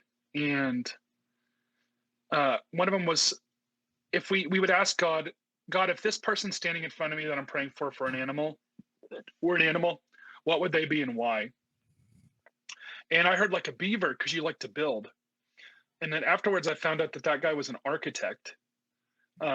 And that was like his whole life's goal, was like to build buildings for God, and it was like really, really cool, and a dream he had since he was a kid or whatever. I don't remember all the details. And then after that, like, people had prayed for us to be able to hear God. And I was praying for this other young man. And, I would like prayed for like him to like forgive his dad and to heal his dad's back pain and like these other really specific things about his mom and his aunt or something. And they were all crazy accurate. And the guy was like weeping. He's like, oh my gosh, and I'd seen other people do this and people be touched, but I'd never seen anything that specific come out of me, and I learned how to trust the voice. Or like, I would feel like God would tell me to look into something more often that didn't make sense to me, and then it would end up bearing a lot of fruit in my life. Or, there was one time What do you mean by that? Yeah, let me think of a more specific example just to kind of help make sense of that. Like, people he would ask me, I would feel an impression to go talk to. Or there was one time where I was really frustrated with the furniture in my room, and I couldn't get it away that felt like it would be right. And then I just like heard this voice or this feeling say like, put the bed here, from here to there. And then I did it and I rearranged everything, and it was like literally perfect. But like the impression I got made no logical sense. And so things like this kept happening, where I would say things to people, or I would investigate things, or I would go places, or bring up something when I was praying for someone in a certain topic that made no logical sense. It was like an intrusive thought.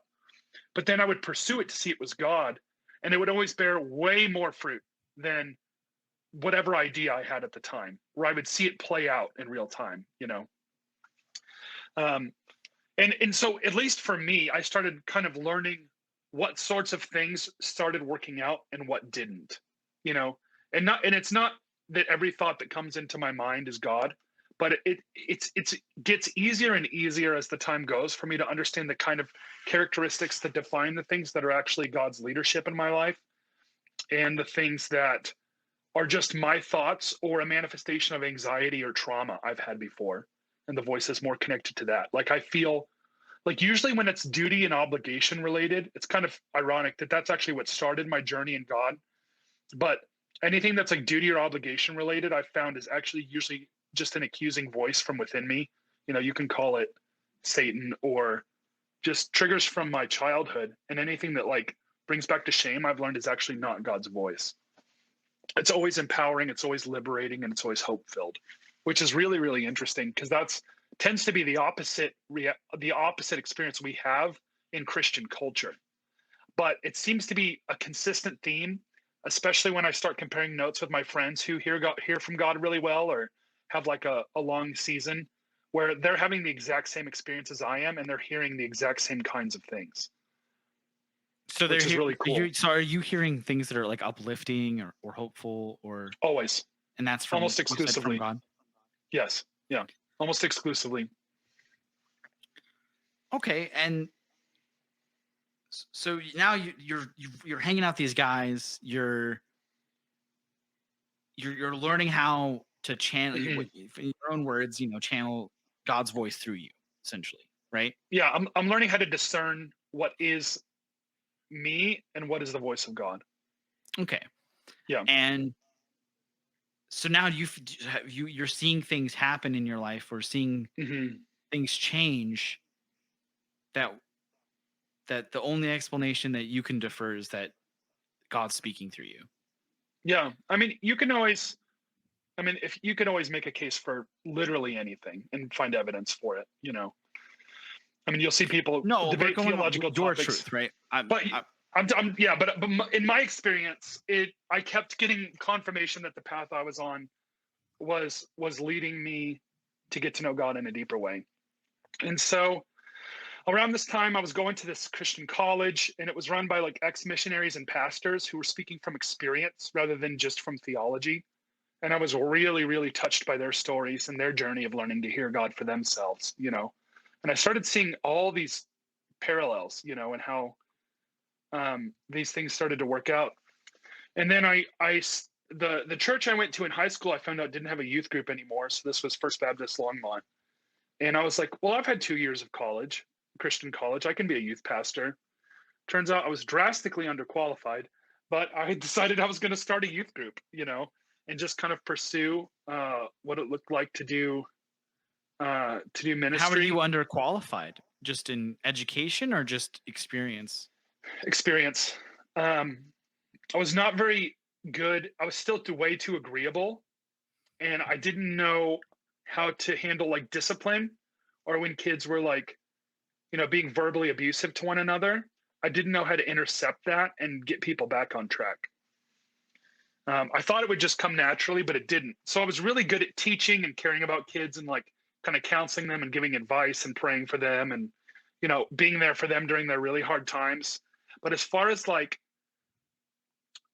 being decisive when kids were getting out of control and being able to manage the room and the environment, or to hold children or told the kids to the expectations I set, I really struggled with that, and to have kind of a spine.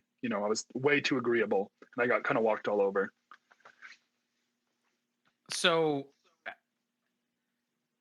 how long did you lead over the youth group? 2.5 years, I think. And did you ever get to the point where you felt like you did develop more of a backbone with the kids and things like that, or? Not until later on in my career. So after that, I moved to volunteering at a youth shelter, and then I did that for a year. And then after that, I went full time into working at a children's home, and they were basically like, if you're not a level 10 strict when you start, these kids will eat you alive. And they were right. And so I had to learn how to be as mean as I could force myself to be, and rigid. And that actually was a really, really helpful way for me to swing. So you're a children's home. That's where is that a foster home? What is that? Can you elaborate?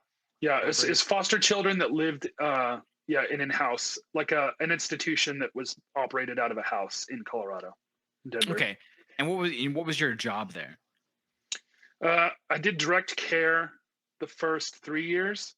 What's where direct basically care? I was just like, I was one of the floor staff to help take care of the kids, kind of like the house parents. So we would all take shifts to take care of the kids and make sure they got to school, and manage their behaviors and force them to do homework and clean their rooms and brush their teeth, and kind of the day-to-day caretaking. So is this like Christian? Is this like a Christian care center? It's a secular care center. Yep. So how did that help you, or how did you help them with their faith during that care center job? Or was that something that would have been frowned upon if you would have brought that up?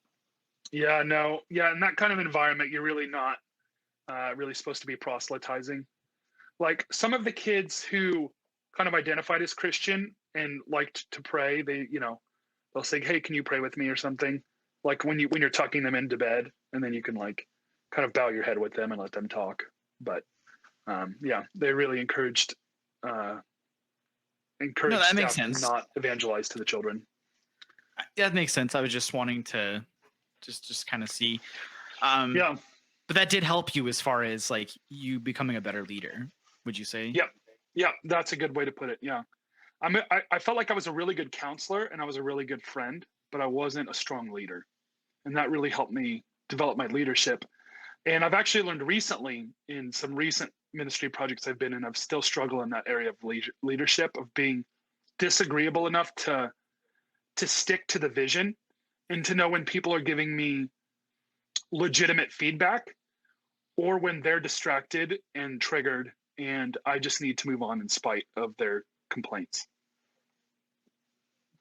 Okay. Yeah, no, leadership is definitely something that in my own life, like I've tried to grow and get better at.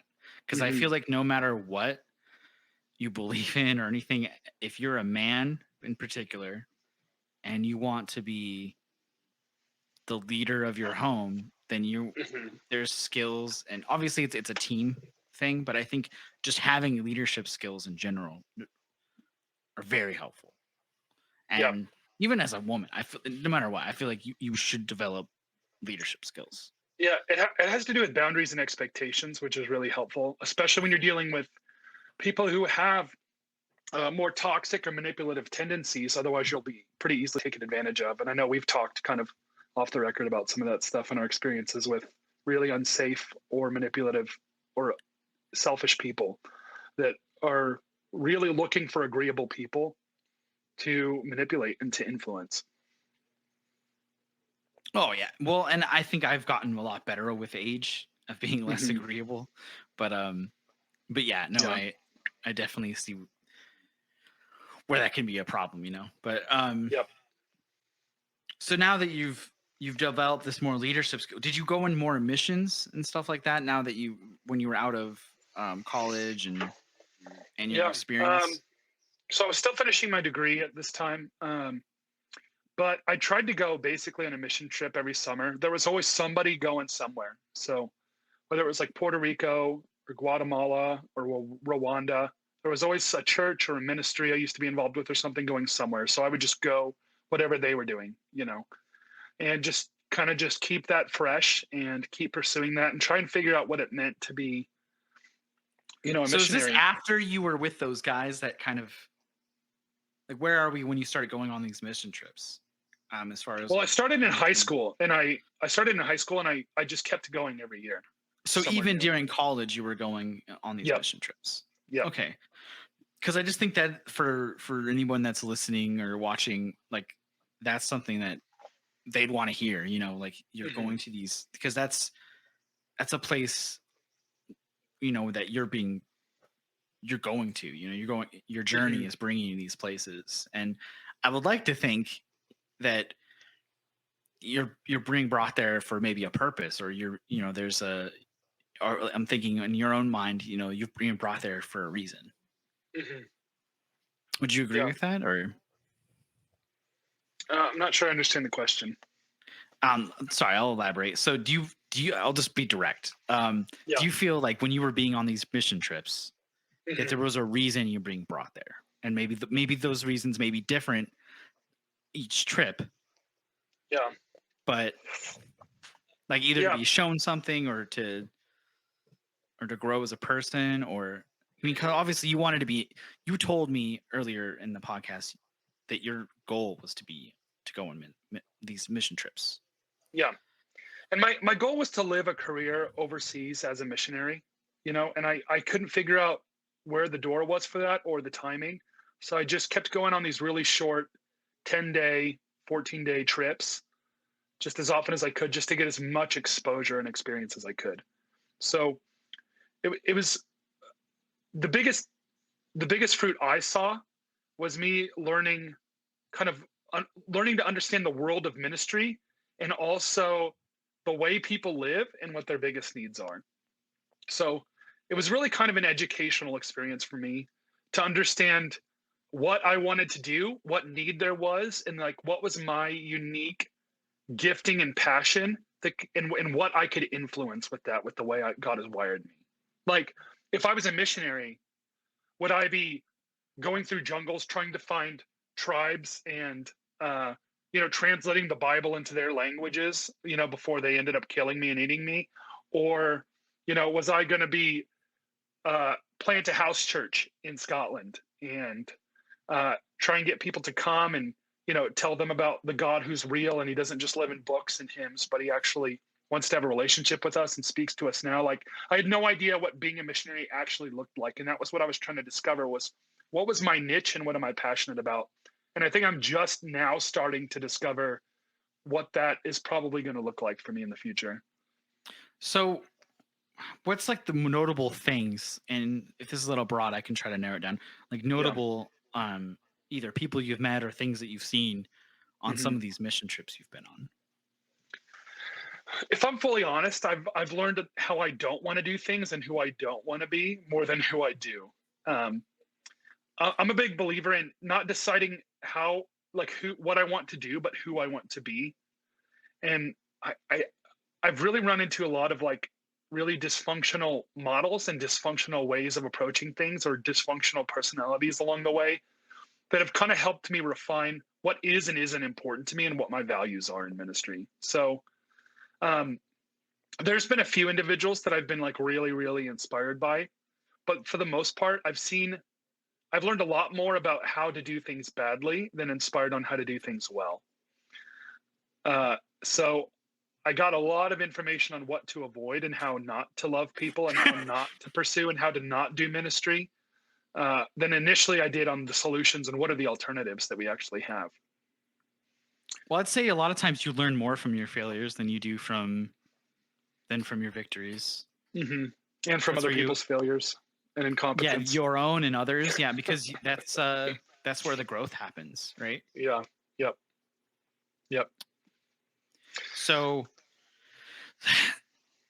So you've learned a lot of like what not to do. So like you've seen people being treated poorly and things like that, or?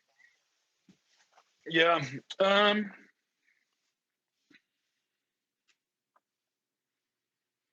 I'll talk about the things that did inspire me along the way, because there's a lot less of those, and so they're probably more impactful, because I just notice and I pick up how people treat me and they treat other people, and what things bear fruit and like what creates frustration in my heart. And it's usually that it's when I've worked or been exposed to narcissists in retrospect. That has caused a lot of frustration, and there are a lot of them in ministry, and there are a lot of them. Yeah, there's a lot of them in ministry. Why do you think that is? I think a part of it is just because they're everywhere, and narcissists. Because that's actually it's a relatively small part of the population. I mean, as a whole, it's like 5%. I'd say it's I'd say it's which is a lot of people, but why do you? But they're going to be in like lower, for instance, like lower level management in any job is riddled with narcissists, because they like the power, the control, and the esteem. But a lot of them will take positions that they're not qualified for just to have that semblance of power, authority, and esteem. Like a lot of people have become cops for that reason, because they felt so powerless in their life and they can have total authority over somebody. Okay. So I actually was in a house church that seemed like it was really radical, but I'll say it was just run by a leader who was very dishonest and fake and had probably a really severe personality disorder. And I ended up recovering in a really healthy community in Colorado. And the pastors there not only were really, really devout in their faith, but they were seasoned in ministry. They were emotionally healthy, and they loved people really, really well. And they didn't have these like glaring areas, of obvious dysfunction. Everyone has their weaknesses and strengths, but they were honest and they were humble. And I'd never been in a community like that was both very, very focused on growth and expanding the kingdom, and like being radical with their faith, and also emotionally healthy. I felt like I'd been in places that were really stable, but really stagnant. And then I'd been in places who were like really zealous and pushing the envelope, but they were just riddled with dysfunction and toxicity and compromise in their own personal integrity. So I'd almost wept when I'd found this church because I didn't think it existed. Because everyone says, well, no community is perfect or church is perfect. And they were right. It wasn't, but it was pretty close. Like they had a lot of really good things. They've kind of just settled in their community. And then they had kind of more like pragmatic problems rather than character issues. Like, hey, a lot of our congregation is driving from all over the city. So it's hard for us to all spend time together because people are driving from so far because they love it so much here. Like if that's your biggest problem, that's a pretty good problem to have, you know. Is like there's so many people. That's a sign of good leadership, right? It is. Yeah. Yeah, they had good leaders and they had healthy leaders. Like they were decisive and zealous, but they were also really, really healthy people who like cared about others and were humble and aware of their own faults and honest about them with each other, you know. And I absorbed as much of the DNA from that community as I could to carry with me for the rest of my life. And I even told God, I'm like, God, if you ever make me leave this community, like, I really hope that you send me somewhere just like it right after, or I'm going to be really, really disappointed. So are you still in that community, or you've moved on from there now? That was in Colorado. So I'm living in Kansas City right now, but I've actually just found a church that's really similar, kind of in its DNA and in the way it operates, which I'm really, really excited about. I've only been going there a month and a half, but I joined as a member last week. Oh, nice. So, yeah. You're still going on mission trips as well? You've still been doing that? Yeah. So I'll kind of fast forward a little bit. So I just want to know where we're at your story, right? Yeah. Want to make sure it's like we're fully somewhere, you know. Yeah. And hitting points that are of note, of interest. Right. Yeah. So basically, I was working in the children's home. There's a little bit overlap with that with youth leading, and then I was just going on mission trips, like 10-day trips during the summer. And eventually, I decided I wanted. Why to do I feel like you're? Missions. I'm gonna say this. I don't know. I feel like you, in particular, you tend to glance over the mission trips, like they're not a big deal. And they all kind of blend together, and I don't remember a lot of details from them because they're 10-day trips. You go and we preach, we pray for people, we mix concrete. It wasn't like there's not a lot to talk about. We build houses. Yeah, I mean it's like there's people. such like 10. It feels like a work vacation because it's like I'm going to an exotic location I've never been, meeting people I've never met, but I'm just, instead of relaxing in a hotel, I'm working the whole time and doing stuff that I already do here, but in Rwanda or Tanzania. So you had told me this story, and I don't know if you remember this. Okay. And correct me if this wasn't you, but I'm pretty sure it was. You had told me one time that you had met somebody that was like doing voodoo. I mean, yeah, okay. And it was like scary. When I was in Haiti. It was in Haiti. And I remember you telling me this story, and I was like so enthralled by it. That I was like, man, if that'd probably be a good one for the podcast listeners to hear. Basically we were helping build this church that was also kind of a community center and a house of prayer for the community. They were like hardcore. I've never seen anything like it, but they would like build new houses for all the people in the community, including the witch doctors and stuff. Cause like all of Haiti is neck deep in voodoo. You're either Christian or like you're voodoo usually, like especially in the rural impoverished areas. Like that's the only two games in town, you know? And so they had this big church and complex, like kind of a missions base in the middle of this village that was like riddled with voodoo and very, very deep in voodoo. And so we kind of helped out with the church then, and we did evangelism door to door, and we had to make sure we had locals with us because they said otherwise they would kill us and try to take our money. Like someone would just come us and stab us to death. So they said you had to have a local with you to look out for you because we were going knocking, going on random. They don't really have doors to knock on, but going to little random cement huts and kind of just talking to people about God. Did you see violence while you were there? I did see a fatal car accident right in front of us where probably 12 to 30 people died. Oh God, but not where people are pulling guns out or knives or. No, but the pastor of the church had shared a lot of stories about that, and God had like supernaturally protected them. Like one of them, the pastor, his mom had a dream that a bunch of people had broken to the compound with guns, and the next day it happened.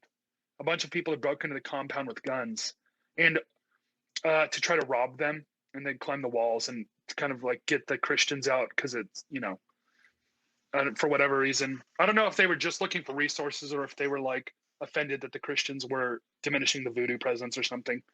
But all of their guns had misfired, every single one, and God had protected them. And and then there was another one where like this voodoo priest had said he could control animals and he could become animals. And they had this guard dog. And I guess he like put his hand in his armpit and was like trying to do this voodoo on this guard dog so that they could have access into the compound. And I guess the dog like immediately like jumped and like bit him or something, like bit him in the throat. I don't remember. Yeah. They're just like crazy, weird stories. But like, yeah, they had like they had like voodoo drums and chanting and stuff all night, every night while we slept there on the compound, all around the walls. They were like drumming all night and just chanting and screaming and stuff up until the early hours in the morning. Like doom, doom, doom, doom, doom, doom, doom, doom, doom, doom. So that would happen like 7, when you're 8 in hours. The compound? Yeah, when we were in the compound, we would hear it right outside the walls. Oh wow. Yeah. This is what I mean. Wild. So I was asking you about ministry and you never brought this up. Anyway, so you're knocking on the doors and and we're just going with the locals and talking to them about God. And, I remember one of them said, they kind of have some theology, like they knew voodoo is the dark arts. It's not like that they think it's actually superior to Christianity. They're just like, this is what we choose, even if Jesus is real. But some of the voodoo priests will actually bury crosses in their compound because they believe that there's actually power in the Christians, and the Christians can do miracles. So they'll actually bury Christian artifacts into their temples and stuff to like absorb power from them or whatever. But one of the ladies said, she's like, I'm into voodoo right now, and I don't want to be a Christian. And we were just talking to her about that. Like, well, do you believe it's true? She's like, yes, but when I need something, voodoo, I get it right. With voodoo, I get it right away. But with God, I have to wait for God to say yes. And I want things now because I don't trust God's judgment. That's what she said. So I choose Satan. It's basically, how she articulated it. This little Haitian woman. And is she saying this out of her own words, or is it being like translated to you guys? It's being translated. And so, I don't know what the actual context was, but I mean, they're very aware of Christianity and that Christianity works and that people get their lives transformed and that Christians do miracles. That they don't debate that at all. They're aware of that. But so I remember go ahead. Is like more voodoo is more self-focused, where you're appealing to gods and demons to do favors for you rather than having to submit your life to God and then you can ask for him for things as a father that he may say yes or no to. You can just make things magically happen with voodoo. So I'm going to draw a parallel here to materialism and like the instant gratification culture we kind of have today. How she said that, just I don't know why, but that kind of just spoke to me when she was like, I want things now. It sounds very materialistic. I want the gratitude now. I don't want to wait for anything, which is kind of sad, either way you look at it from a spiritual point, but not even just that, even just from a human standpoint, like I feel like the best things in life, for at least for me, have come when I've cultivated and worked for them. Like even just like the house that I'm in, I worked my butt off to get my the woman I married, all of that. It came over time. It didn't just. Mhm. Yeah. So you can either do a low investment and get a low level reward right now, but a cost later, or you can pay a cost now and get a higher investment later, like a higher reaping later. And it's kind of like laying down the comfortable and the convenient for, the productive and the helpful. Like the more you neglect your health now, the more health problems you're going to have in your 40s, 50s, 60s, 70s. But Yeah, the and sooner so you can get that, it makes things easier later on. so she says this to you, Hmm. and that's got to be pretty like, dang, right? Like, wow. Yeah. I think it kind of helped me though, like, because in the West, we always think about it as religious idea versus religious idea. But I've met so many people who actually believe Christianity is probably true, but they just don't feel like living that way. Like it's too much of a cost on them, or Yeah. Yeah. Like they basically believe in the precepts and they believe Jesus is God and that he's real. And people always argue about like, well, it's this idea versus this idea and which one is better. And, you can't say that this idea is superior to this idea or this worldview or this religion. But I think that was my first experience when I met someone that was like, I know what the right thing to do, but I'm going to refuse to do it. And I'm going to be honest about that, that I feel like I should listen to you and I should have followed Jesus, but I'm going to choose not to, because that's not convenient for me right now. It's kind of people saying like, oh yeah, like I'm going to give my life to Jesus and get saved sometime before I die, but I'm pretty enjoying my life right now. So I'm just going to put that off. And I've heard that. I hear like that a lot cocaine from way people. too much. So Yeah. That's literally what it is. Like when we do like street evangelism and stuff, like we hear that kind of thing a lot. They're like, yeah, I'm going to do that one day. Like I'm going to get around to it because that's real. But I'm just living my life right now. And I don't like, maybe after I'm a father and I have kids and I want to raise them in the church, then I'll go start going to church and take God seriously, So if I remember correctly, you told me, I remember telling me this story before about the whole voodoo thing, but it was more like showing that you said, and sorry, this might be taking this place in a little more of a darker place, but like it showed that there was, demons or something like that were real, and that originally is why you had told me this story. And it was something, and I don't remember what the like full elements of it, but it had something to do with voodoo. And I remember thinking about it and kind of, I don't know. It was a long time ago. I don't remember. I might have just shared something I read from missionary or something. Like, I think we had a glass bottle explode while we were there once, while they were doing the voodoo chanting, like at night. But it could have been that just someone knocked it over and nobody saw it because it was dark. Okay. But someone was like walking past, and then like there was a glass bottle a few feet away from them that exploded, and they didn't see any way it could have fallen from any height at all. But you didn't see I don't anything know if that like, was it. You didn't see anything where, because these people are claiming that like they can get gratification now from that. They do voodoo and they get. Oh, we've cast, like, I've casted demons out of people. Like, that's pretty normal in kind of my circle of Christianity.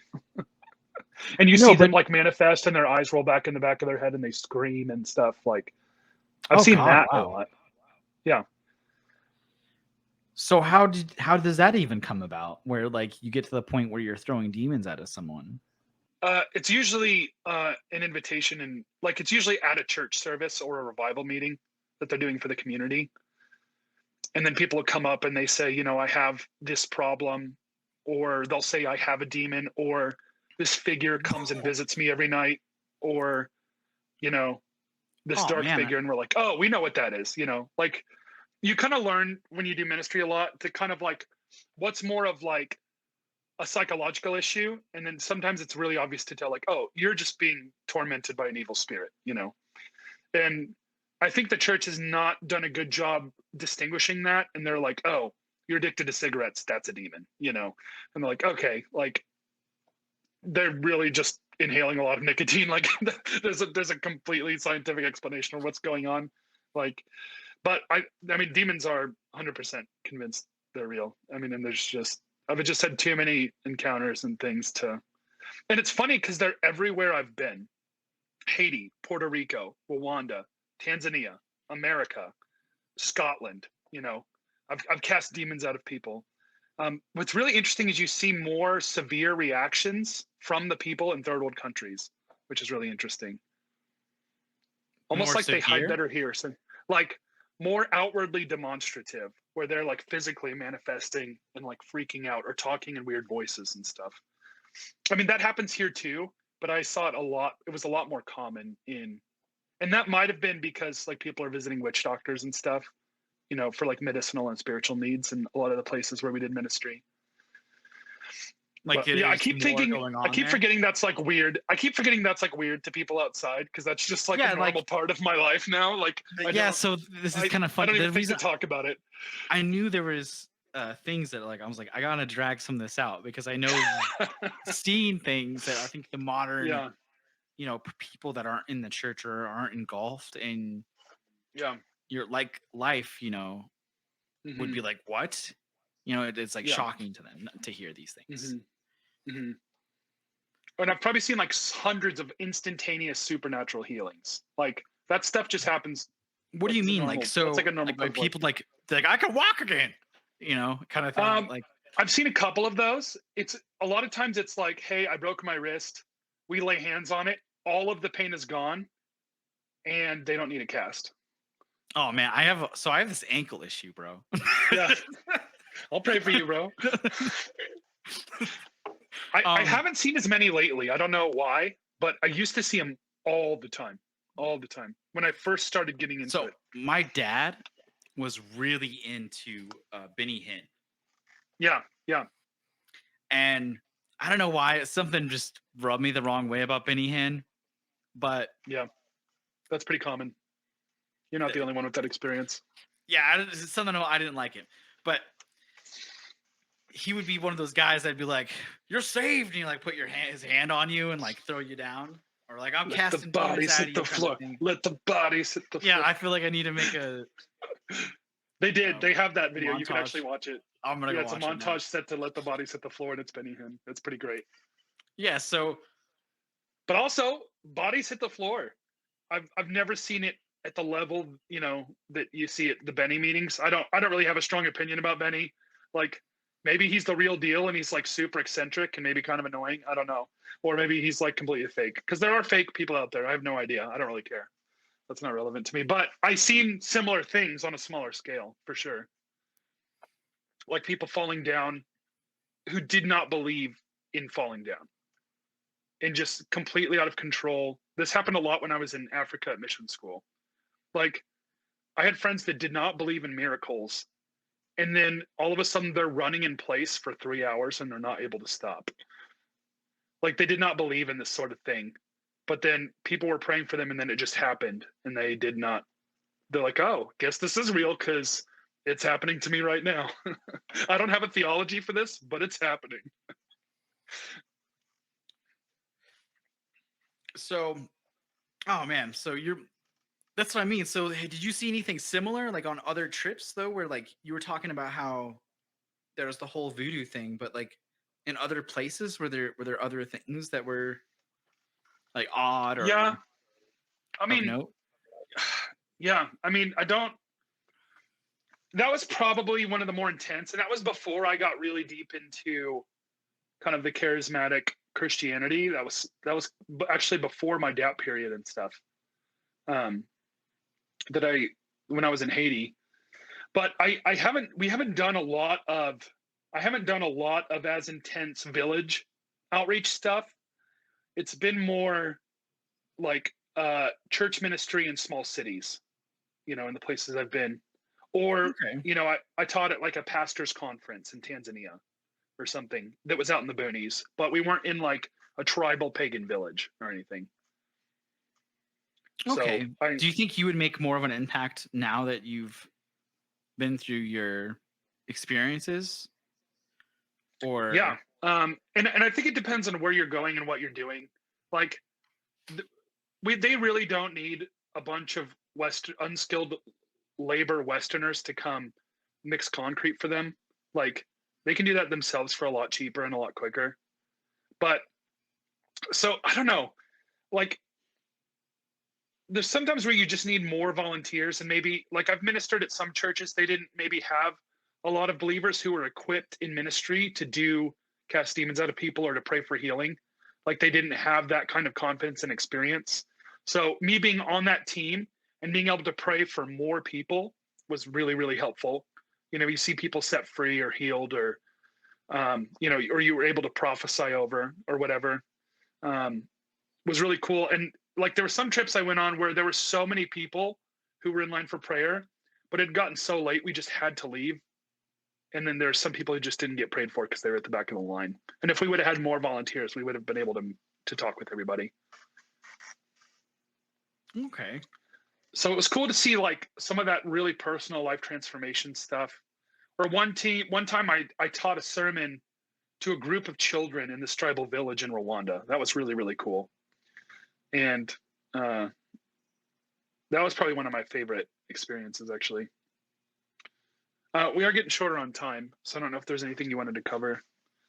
No, I'm just like I said, I wanted to hit kind of your story, and so we have a time frame where do you have somewhere to be? I just had some things to do today. I thought we were going to be done at 4, but I don't mind going a little bit over if there's a couple more things. Oh, what time is it? Oh, geez. It's 4:15. Okay. Yeah. No. We're 15 minutes trying over. to wrap it up. Cool. I normally don't put a time frame on these things, but okay. I was just so interested in the conversation. Going Joe Rogan, going Joe Rogan, doing a 4-hour podcast. It happens, man. If it does, I just break into 2 parts. But cool. no, I'm good for probably at least another 30 minutes or so. No, we'll try to go ahead and wrap up where we were. So cool. As far as like, where were we on you had just gotten out of college, you had gone through you were hanging out with those guys, and then sorry, I got a little sidetracked with the missionary stuff because I was like, I think people would really want to hear that. Yeah. I mean, it's weird. Weird's cool. Weird's interesting. Yeah, weird's definitely interesting. So where do you think we'll do this. Where do you think God is taking you now in your journey? Like what is your goals? What if people want to support you? What is where can they reach you? Those kind of things. Yeah.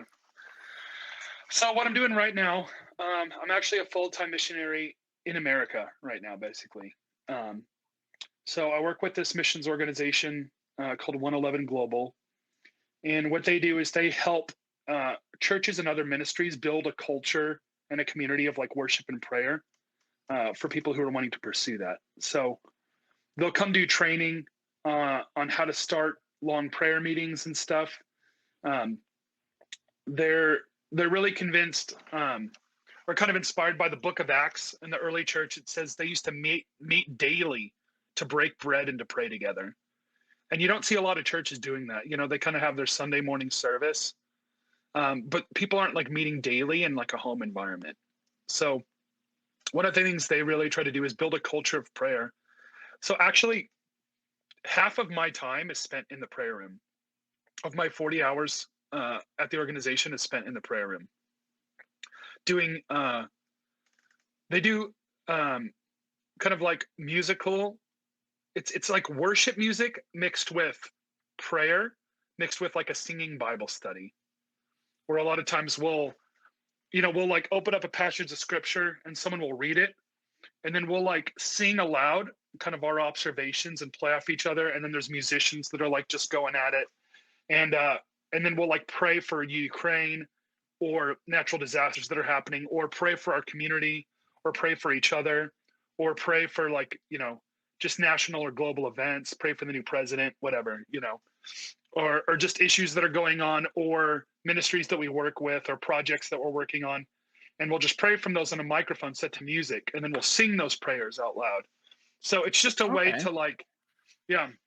So they're kind of mentoring me in guitar. What are they like called? A worship leader. Was it 111 Global. 111 Global. So it's you guys have a website? Global. Yep, 111global.org. Okay, and I'll put the link to that in the description as well. And then to the second or the other question I'd asked, where do you think what's your goals? Like, what do you? Yeah. So right now, I'm helping the organization develop a strategy to kind of build community and more of a family culture within the missions organization, because that's something I'm really passionate about. I was leading a house church out of my home for a while, for like half a year or so, but that recently dissolved. I just kind of saw some areas of my leadership that I want to work on and kind of more intentionally invest in. But we decided just to commit to kind of pursuing each other as friends and kind of organically, rather than having like a weekly meeting or get together. But that was kind of outside of the missions organization I'm involved with. So I'm helping them build community and maybe trying to start some home groups. And then I'm helping lead outreaches in the community where we're kind of just going door to door and just praying for people, talking to them about God, seeing if they need anything. And in, communities where there's a lot of need. And then we're communicating with the people who are still in the prayer room in real time. And they're praying for the people by name out loud over the microphone as we're talking to them, which is really cool.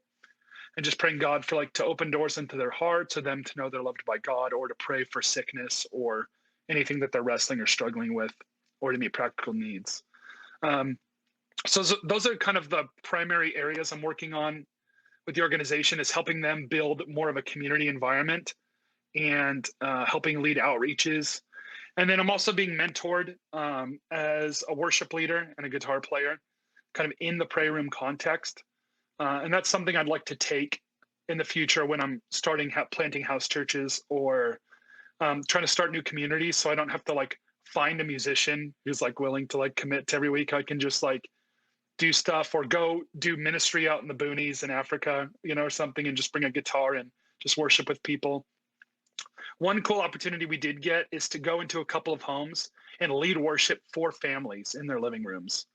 So we just brought our instruments and drums, and we played with their kids, and we did music and did commonly known worship and songs and hymns. And then we taught the kids how to pray and how easy it is to talk to God. And the families just loved it. So that might be a kind of a method we try to pursue. We're really just taking risks and having fun, and not putting too much structure or anything around it, just experimenting with loving people where they're at, like Jesus did, and just meeting needs in the moment, and just trying new things, taking risks, and having fun with God, And so far, it seems like that the Holy Spirit's shown up and kind of responded to, just our love for people and courage to get out there and get rejected and have some awkward conversations that lead to some really good conversations. Heck yeah, man. No, that sounds awesome. Well, we'll go ahead and I'll put any links that you have in the description, and cool. We'll end it there. Thank you so much for listening to this episode of People Theory. If you haven't already, please subscribe, and please stay interesting.